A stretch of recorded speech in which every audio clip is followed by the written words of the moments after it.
Let us talk about documenting risks, but ensuring that the documentation is not so complex that we end up avoiding it. Welcome to my YouTube channel where you regularly see new content on data privacy. And as I said, we'll talk about documenting risks in such a way that we are not avoiding risks or even documenting them, and that our documentation gives a lot of mitigation plans as well. The common problem is that people either do too much of documentation, large forms, 10 pages, 15 pages, and they'll keep documenting very small things or in too much of detail. Result? No conclusion. No proper mitigation plan because there was no proper documentation also. Or they don't document it all. And I've seen many cases, not only with IT, but even outside IT. People love to say, I remember. I'll handle it. You brought into my notice, I'll handle it. What goes wrong? They don't handle it. Why? Because when they get back to their seat, they don't remember it. Right? So documentation is something very important. Sharp and crisp documentation that helps you take actions rather than just fulfilling a documentation requirement.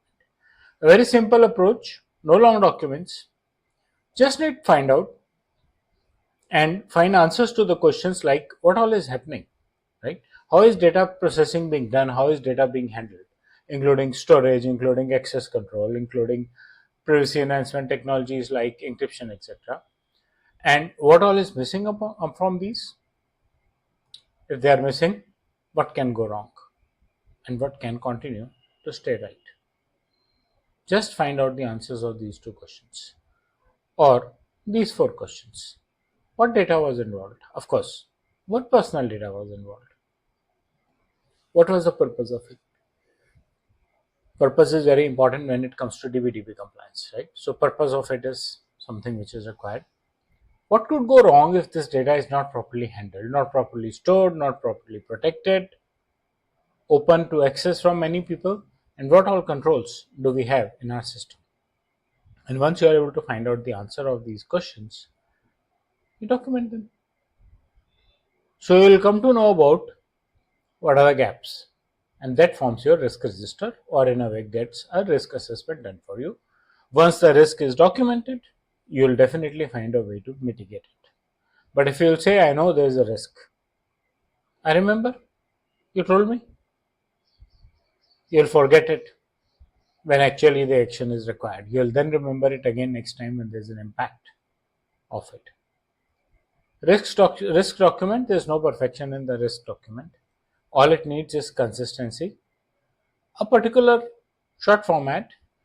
This risk, this date identified on this date by this person, this is the category of data, this is the level of risk, and this is the method of mitigating the risk. Clarity on the entire procedure and repeatability of using similar formats so that you are able to handle the risk properly. Simple documentation helps you take a better decision. That's something which is very important in all walks of life. So that's about documenting without making it too much complex. I hope you like the content of the video. Please press the bell and the like icon. Subscribe to my YouTube channel and share your feedback in the comment section. Thank you.